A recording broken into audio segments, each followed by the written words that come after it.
A soft answer turns away wrath. A soft answer. Okay, that means don't get angry, don't get all besides yourself, don't let your don't go from 1 to 100 real quick. None of that, right? You say what needs to be said, because when somebody is hurting you and somebody is making you feel a certain kind of way, it will eat you alive until you open your mouth and say something. Because even though you will remain in silence, that silence is stopping it from coming out. It's like an illness that will sit there and regurgitate around your body.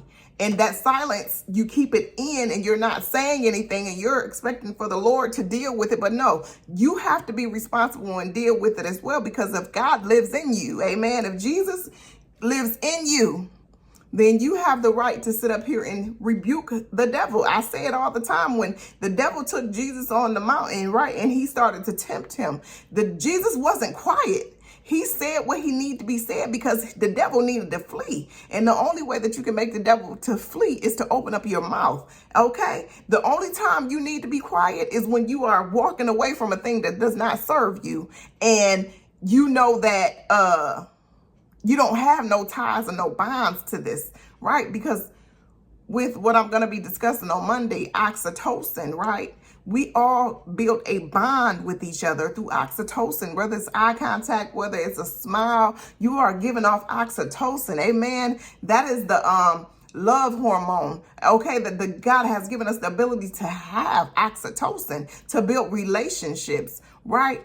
But you don't want to be quiet, because when it comes to communicating with someone that is hurting you, you made them aware of what it is and what their behavior is. Amen. I've written it down because it was on my mind yesterday. When you communicate to someone that you're hurting me, you have made them aware of their behavior, and it puts the responsibility back in their hands, and that gives you your power back. And the reason I say that it is the person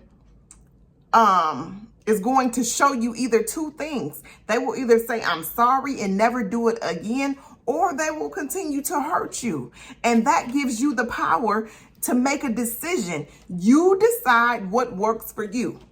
Silence will keep you in the wilderness. Amen. Silence will keep you in the wilderness. If you think about all the trauma that is coming to light right now and all the things that the people went through, abuse, neglect, and all of those things, and especially abuse and rape, right?